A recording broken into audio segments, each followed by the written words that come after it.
नमस्कार साथियों, स्वागत है आप सभी का हमारे YouTube चैनल इलाहाबाद पाठशाला। आज की क्लास में देखेंगे 7 नंबर की क्लास है जो अप्रैल मंथ का एग्जाम होने वाला है ट्रिपल सी का, जिनका 13 तारीख से 16 तारीख के बीच का अप्रैल में एग्जाम है।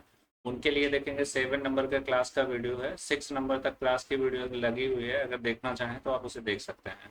आज की क्लास में देखेंगे हम क्या डिस्कस करेंगे, फंडामेंटल लिब्रे ऑफिस और इंटरनेट, ये तीन टॉपिक को लेकर के चले हैं, जिसमें क्वेश्चन मैक्सिमम क्वेश्चन जो है वो लिब्रे ऑफिस के क्वेश्चन और इंटरनेट के क्वेश्चन है।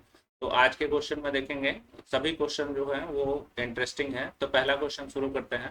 पहला क्वेश्चन देखेंगे आपका ये है, कंप्यूटर की गतिविधि, जो कंप्यूटर की गतिविधि होती है यानी कार्य होता है, उसमें जो प्रयोग होने वाला यानी कि कंप्यूटर की गतिविधियों में प्रयुक्त यूएसबी, यूएसबी का पूरा नाम क्या है, मतलब यूएसबी जो होता है उसका फुल फॉर्म क्या है। तो यूएसबी यूनिवर्सल सीरियल बस होता है। तो यूनिवर्सल सीरियल बस इसका करेक्ट आंसर, मतलब सी जो है वो इसका करेक्ट आंसर हो जाएगा। यानी कि कहने का मतलब ये है कि फुल फॉर्म से क्वेश्चन है। अगला देखेंगे नेक्स्ट क्वेश्चन, दूसरे नंबर का क्वेश्चन।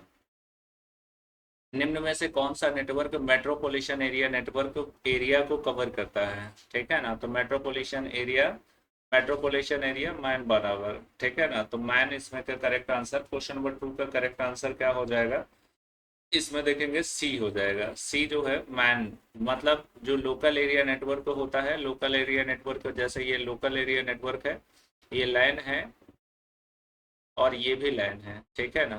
तो ये दोनों को आपस में जोड़ने के लिए हमें क्या जरूरत है, MAN, मैन की जरूरत है। और फिर मैन को अगर आपस में जोड़ना है तो फिर वैन की जरूरत होती है। तो इस प्रकार से नेटवर्क लैन वैन मैन तीनों इंपॉर्टेंट होते हैं। अगला देखेंगे नेक्स्ट क्वेश्चन है, इंपॉर्टेंट क्वेश्चन है, जिसमें पहला ग्राफिकल वेब ब्राउजर कौन सा था। पहला ग्राफिकल वेब ब्राउजर कौन सा था ये पूछा गया है, जिसमें देखेंगे किस प्रकार कौन सा इसमें सही होगा। देखेंगे पहला है जेपकस एलियान, Mark Anderson, Mozilla Foundation, Tim Berner Lee. तो क्वेश्चन नंबर 3 का करेक्ट आंसर जो है मार्क एंडरसन, ठीक है ना। पहला ग्राफिकल वेब ब्राउजर कौन सा था, तो यहाँ पर देखेंगे मार्क एंडरसन, ठीक है ना। नेक्स्ट देखेंगे अगला क्या है, अगला निम्न में से कौन सा सर्च इंजन नहीं है, मतलब सर्च इंजन कौन नहीं है। तो याहू है, गूगल है, हार्टबॉट है, ये तीनों सर्च इंजन है। जीमेल इसमें सर्च इंजन नहीं है। तो करेक्ट आंसर आपका ये बन जाएगा। अगला देखेंगे नेक्स्ट क्या होता है, नेक्स्ट क्वेश्चन है, नेक्स्ट क्वेश्चन है यूआरएल। यूआरएल होता है किसी भी वेबसाइट का पता, कोई भी वेबसाइट होता है उसका जो पता होता है उसे यूआरएल बोलते हैं। तो यूआरएल का फुल फॉर्म हमेशा ये इंटरनेट का क्वेश्चन फेमस क्वेश्चन है जो बार बार पूछा जाता है। यूनिफॉर्म रिसोर्स लोकेटर होता है। तो यूनिफॉर्म रिसोर्स लोकेटर यहाँ पे है, इसका करेक्ट आंसर आपका सी बन जाएगा। नेक्स्ट आगे बात करते हैं 5 नंबर के बाद 6 नंबर के क्वेश्चन का। 6 नंबर का क्वेश्चन है इंटरनेट, इंटरनेट एक्सप्लोरर का निर्माण किसने किया था। तो इंटरनेट एक्सप्लोरर का निर्माण किसने किया था, तो यहाँ पर ए माइक्रोसॉफ्ट, IBM, डेल, उपरोक्त में से कोई नहीं। तो क्वेश्चन नंबर 6 का करेक्ट आंसर जो होगा वो इंटरनेट एक्सप्लोरर का जो जन्मदाता है वो माइक्रोसॉफ्ट है। Microsoft internet explorer, internet explorer update होकर के माइक्रोसॉफ्ट EDGE एड्ज में कन्वर्ट हो चुका है। तो ये विंडोज 10 में कन्वर्ट हुआ है। जब विंडोज 10 आया तो विंडोज 10 में माइक्रोसॉफ्ट एड जो हो गया माइक्रोसॉफ्ट इंटरनेट एक्सप्लोरर की जगह पर, ठीक है ना। वेरी इंपॉर्टेंट क्वेश्चन है, पूछा जाता है एग्जाम में। ये ट्रिपल सी की क्लास है। ट्रिपल सी की क्लास में देखेंगे 13 तारीख से 16 तारीख के बीच जिन बच्चों का एग्जाम है, तो वो लोगों के लिए ये क्लास है, स्पेशल क्लास है, जिसमें डेली क्लास होती है। डेली क्लास आप इसे पढ़िए। अगर आपने जीरो से भी स्टार्टिंग की है, अभी तक कुछ नहीं पढ़ा, तो ये वीडियो आपके लिए जो होगा वो कारगर होगा। आगे देखेंगे नेक्स्ट है क्वेश्चन नंबर देखेंगे 7। क्वेश्चन नंबर 7 में देखेंगे कह रहा है किस सॉफ्टवेयर की सहायता से यूजर सूचनाओं को आदान प्रदान करने के लिए इंटरफेस, आदान प्रदान करने के लिए इंटरनेट में प्रवेश करता है, मतलब इंटरनेट में जाता है किसके लिए, सूचनाओं का आदान प्रदान करने के लिए। तो ये में देखेंगे, यहाँ पर देखेंगे web server, web server, protocol, browser, telnet. तो इसमें से करेक्ट आंसर क्या हो जाएगा, 7 नंबर का करेक्ट आंसर ब्राउजर, ब्राउजर होता है।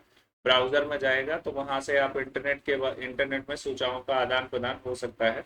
तो ब्राउजर कोई भी हो सकता है, गूगल क्रोम, मोजिल्ला फायरफॉक्स, कोई भी हो सकता है। नेक्स्ट देखेंगे अगला, यहाँ पर देखेंगे फुल फॉर्म फॉर्म पीसी, ठीक है ना। पीसी जो होता है वो पर्सनल कंप्यूटर होता है। पर्सनल कंप्यूटर जो आप यूज करते हैं, पर्सनल कंप्यूटर यानी माइक्रो कंप्यूटर जितने भी होते हैं वो सब के सब पर्सनल कंप्यूटर कंसीडर किए जाते हैं, ठीक है ना। जिसमें एक माउस, एक कीबोर्ड, एक मॉनिटर होता है, वो सब पर्सनल कंप्यूटर कंसीडर किए जाते हैं। इसका करेक्ट आंसर क्या होगा? 8 नंबर पे करेक्ट आंसर आपका बन जाएगा ए, पर्सनल कंप्यूटर, ये सही जवाब है इसका। अगला देखेंगे, नेक्स्ट है 8 नंबर के बाद 9 नंबर का क्वेश्चन। 9 नंबर क्वेश्चन कह रहा है, अच्छा क्वेश्चन है, कॉपीराइट वाले सॉफ्टवेयर की अवैध कॉपी करने को क्या कहते हैं? अगर कोई भी सॉफ्टवेयर की कॉपीराइट करते हो तो उसे क्या कहा जाएगा? कोलाब्रेशन सॉफ्टवेयर, पायरेसी और इलेक्ट्रॉनिक डिस्ट्रीब्यूशन और ब्राउजिंग। तो इसमें देखेंगे करेक्ट आंसर आपका बी निकल करके आएगा, सॉफ्टवेयर प्राइवेसी, ठीक है ना, सॉफ्टवेयर पायरेसी। क्वेश्चन नंबर 9 का करेक्ट आंसर आपका बी बन जाएगा। अगला देखेंगे नेक्स्ट क्या होता है। नेक्स्ट है 10 नंबर, इंपॉर्टेंट क्वेश्चन है, ठीक है ना, UIDI, ठीक है ना, का पूरा नाम क्या है? आधार कार्ड की बात करेंगे तो आधार कार्ड इसी के माध्यम से आप जनरेट होता है, आप इसी की साइट पर जाकर के आधार कार्ड डाउनलोड करते हो, ठीक है ना। तो इसका करेक्ट आंसर 10 नंबर का क्या हो जाएगा? यहाँ पर देखेंगे unique identification authority of India, Aadhaar card का जन्मदाता, ठीक है ना, यानी आधार कार्ड इसी वेबसाइट पर अपलोड भी होगा, संशोधन भी होगा, या जो भी इंफॉर्मेशन मिलेगी वो इसी साइट पर मिलेगी। नेक्स्ट देखेंगे VR। जो VR होता है, ये VR का फुल फॉर्म क्या होता है? तो यहाँ पर देखेंगे वर्चुअल रिस्पॉन्स होता है, वोकल रेशियो होता है, फिर वर्चुअल रियलिटी होता है, विटल रिस्पॉन्स लिखा है। तो इसमें देखेंगे 11 नंबर का करेक्ट आंसर आपका बन जाएगा सी, वर्चुअल रियलिटी। जो वर्चुअल रियलिटी होती है उसे ही VR बोला जाता है, ठीक है ना। नेक्स्ट क्या होता है? नेक्स्ट है 12 नंबर का क्वेश्चन। 12 नंबर के क्वेश्चन में निम्न में से कौन सी मेमोरी नॉन वोलाटाइल मेमोरी है? नॉन वोलाटाइल मेमोरी और वोलाटाइल। नॉन वोलाटाइल मेमोरी जो होती है वो सभी मेमोरी जिसके अंदर डेटा को स्टोर करके परमानेंट के रूप में रखा जा सकता है और इन फ्यूचर देखा जा सकता है। वोलाटाइल मीन्स होता है जिसके अंदर डेटा भरा नहीं जा सकता, ठीक है ना। तो नॉन वोलाटाइल में देखेंगे, इसमें करेक्ट आंसर आपका जो बन जाएगा वो 12 नंबर का करेक्ट आंसर आपका रोम बन जाएगा, यानी कि इसका सी आंसर आपका सही हो जाएगा। नेक्स्ट देखेंगे, अगला देखेंगे क्या है।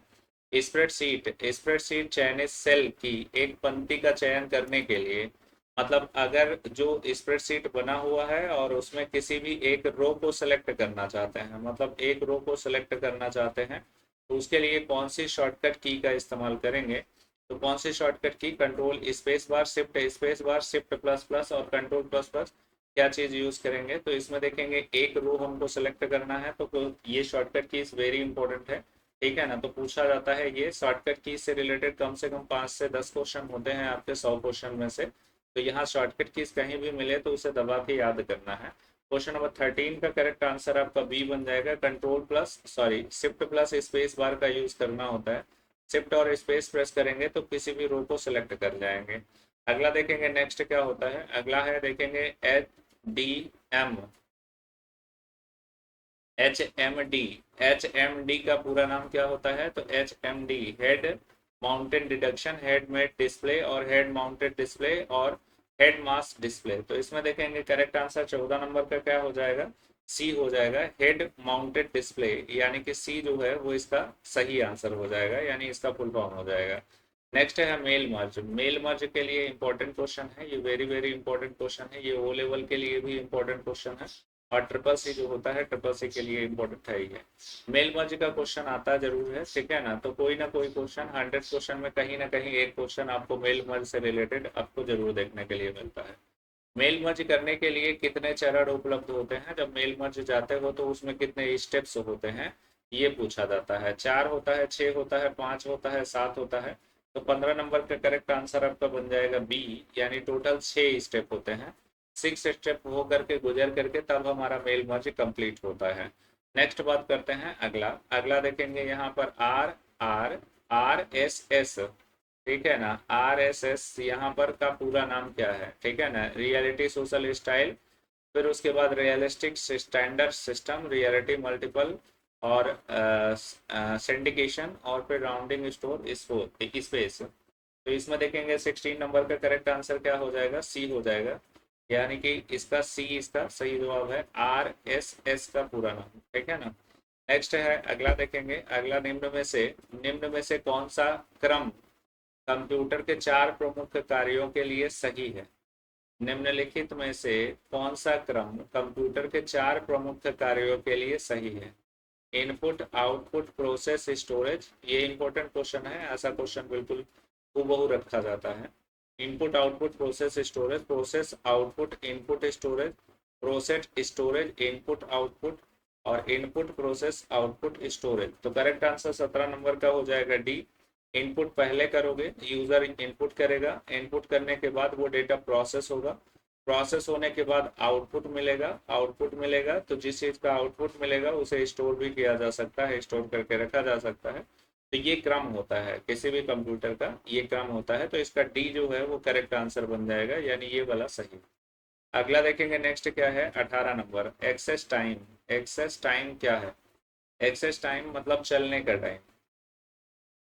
चलने का टाइम, जैसे आपने क्लिक किया और क्लिक के बाद कितना देर लगता है रिस्पॉन्स देने में, उसी को बोलते हैं access time. Access time, seek time, latency time, और फिर सीक टाइम, फिर उसके बाद लेटेंसी टाइम, और फिर उपरोक्त में से सभी। एक्सेस टाइम करेक्ट आंसर आपका 18 नंबर का ए हो जाएगा, सीक टाइम। जो सीक टाइम होता है उसे ही एक्सेस टाइम भी कहा जाता है। ठीक है ना। नेक्स्ट है अगला 18 नंबर के बाद 19 नंबर का। 19 नंबर का क्वेश्चन कह रहा है स्क्रीन को खाली करने के लिए लिनक्स में कौन सी कमांड का प्रयोग किया जाता है। ये भी वेरी इंपॉर्टेंट कमांड है, ठीक है ना। वेरी इंपॉर्टेंट क्वेश्चन है, जिसमें कि देखेंगे कह रहा है स्क्रीन को खाली करने के लिए लिनक्स में कौन सी कमांड का इस्तेमाल करते हैं, ठीक है ना। तो यहाँ पर देखेंगे ये हो जाएगा, थोड़ा इधर हो गया था, CLS कमांड, क्लियर कमांड, और क्लास स्क्रीन कमांड, और फिर उसके बाद यहाँ पर इनमें से कोई नहीं है। तो क्वेश्चन नंबर 19 का करेक्ट आंसर ए हो जाएगा, CLS। CLS कमांड जो होता है वो लिनक्स में क्या है, स्क्रीन को खाली करने के लिए होता है। विंडोज में भी CLS कमांड होता है क्लीन करने के लिए, ठीक है ना। नेक्स्ट देखेंगे 19 नंबर के बाद 20 नंबर का क्वेश्चन। 20 नंबर के क्वेश्चन में कह रहा है सुपर कंप्यूटर पैरेलल प्रोसेसिंग का उपयोग करते हैं। पैरेलल प्रोसेसिंग का मतलब एक साथ कई चीज़ों का आंसर देना या एक साथ कई चीज़ों को हैंडल करना पैरेलल प्रोसेसिंग कहलाता है, ठीक है ना। तो सुपर कंप्यूटर में ये सुविधा होती है कि पैरेलल प्रोसेसिंग की जा सकती है। तो करेक्ट आंसर इसका बन जाएगा ट्रू। ट्रू फॉल्स के क्वेश्चन की बात करेंगे तो 100 MCQ में हो सकता है आपके 90 क्वेश्चन जो है वो MCQ मिल जाए, और फिर उसके बाद 10 क्वेश्चन ट्रू एंड फॉल्स के क्वेश्चन मिल सकते हैं। तो इस प्रकार से क्वेश्चन आ सकते हैं, तो ये ध्यान रखा जाए। नेक्स्ट देखेंगे 20 नंबर का क्वेश्चन हो गया। 21 नंबर के क्वेश्चन की बात करेंगे तो यूजर नेम तथा डोमेन नेम, यूजर नेम जो होता है तथा को डोमेन नेम को @ के द्वारा अलग किया जाता है। बिल्कुल सही बात है। जैसे यहाँ पर देखेंगे राम लिखा @ और फिर उसके बाद यहाँ पे gmail.com लिख दिया। अब देखेंगे ये जो है वो डोमेन नेम हो गया, इधर वाला यूजर नेम हो गया, @ जो है वो बीच का हिस्सा हो गया, इसी के द्वारा अलग किया जाता है। तो इसका करेक्ट आंसर ट्रू हो जाएगा, मतलब 21 का करेक्ट आंसर बन जाएगा आपका। फिर उसके बाद 22 की बात करेंगे। 22 BCC का पूर्ण नाम blind carbon copy, blind carbon copy होता है, ब्लाइंड कार्बन कोड लिखा है तो गलत है। तो यहाँ पर देखेंगे फॉल्स में चले जाएंगे, यानी ये आंसर फॉल्स हो जाएगा। 22 के बाद 23 नंबर का क्वेश्चन है। यहाँ पे देखेंगे राम और डॉट 1987 @gmail.com सही मेल आईडी है, तो सही मेल आईडी नहीं है। यहाँ पर देखेंगे राम के बाद डॉट खाली जगह नहीं होना चाहिए, ना स्पेस होना चाहिए। तो यहाँ पर देखेंगे मेथड क्या है 23 का, गलत मेथड है, यानी फॉल्स माना जाएगा, ठीक है ना। यहाँ पे ना तो डॉट होगा बीच में और ना ही स्पेस होगा, ये बात ध्यान रखा जाए। नेक्स्ट देखेंगे 23 के बाद 24 में कह रहा है लिब्रे ऑफिस। लिब्रे ऑफिस एक प्रोप्राइटरी सॉफ्टवेयर है। प्रोप्राइटरी सॉफ्टवेयर मतलब होता है ये किसी की संपत्ति है। तो ये किसी की संपत्ति है मतलब पेड सॉफ्टवेयर है, तो ये बिल्कुल फ्री मिलता है। तो लिब्रे ऑफिस आप डाउनलोड करना चाहते हैं तो फ्री ऑफ कॉस्ट डाउनलोड कर सकते हैं और अपने पीसी में आराम से इसे इंस्टॉल कर सकते हैं। तो ये गलत है, ठीक है ना, कोई इसका प्रोप्राइटरी सॉफ्टवेयर नहीं है, यानी पेड सॉफ्टवेयर नहीं है, ठीक है ना। तो 24 का करेक्ट आंसर फॉल्स हो जाएगा।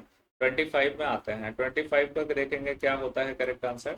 25 में कह रहा है जब हम एक कंप्यूटर को दूसरे कंप्यूटर जब हम एक कंप्यूटर से दूसरे कंप्यूटर को एक से दूसरे कंप्यूटर को एक्सेस कर रहे होते हैं तब नेट का जब एक से दूसरे को एक्सेस कर रहे होते हैं तब नेट का प्रयोग नहीं कर सकते। मतलब एक कंप्यूटर से दूसरे कंप्यूटर को एक्सेस अगर करोगे तो नेट की ज़रूरत होती है और नेट एक्सेस किया जा सकता है, ठीक है ना। नेट एक्सेस कर सकते हो, कोई दिक्कत नहीं है। तो यहाँ पर देखेंगे करेक्ट आंसर आपका फॉल्स हो जाएगा। नेट एक्सेस किया जा सकता है जबकि इसमें लिखा हुआ है नहीं एक्सेस किया जा सकता। यहाँ पे लिखो, देखेंगे नहीं कर सकते, ऐसा बोल रहा है। ठीक है ना, तो इसका देखेंगे करेक्ट आंसर आपका फॉल्स हो जाएगा, यानी बी इसका करेक्ट आंसर हो जाएगा। अगर बात करेंगे क्वेश्चन की, तो क्वेश्चन देखेंगे यहाँ पर 25 क्वेश्चन थे और सभी एग्जाम प्रोस्पेक्टिव इंपॉर्टेंट क्वेश्चन है, जिसमें कि देखेंगे 25 क्वेश्चन आपको दिए गए, जिसमें आज की क्लास 7वें नंबर की क्लास थी, अगली क्लास 8वें नंबर की क्लास होगी, डेली क्लास होती है, डेली क्लास होती है। टारगेट है 13 तारीख से आपका, जो 16 तारीख तक एग्जाम है, 13 तारीख से 16 तारीख के बीच एग्जाम है जिन बच्चों का ट्रिपल सी का, उनके लिए स्पेशल क्लास है। अगर आपने कुछ भी नहीं पढ़ा तो इसको आप देख करके जाइए, पास हो जाएंगे। ठीक है ना, तो यहाँ पर देखेंगे आपका जो है 25 क्वेश्चन थे वो फिनिश हो चुके हैं। आज की क्लास में यही रहेगा, मिलते हैं नेक्स्ट वीडियो में। Thank you for watching.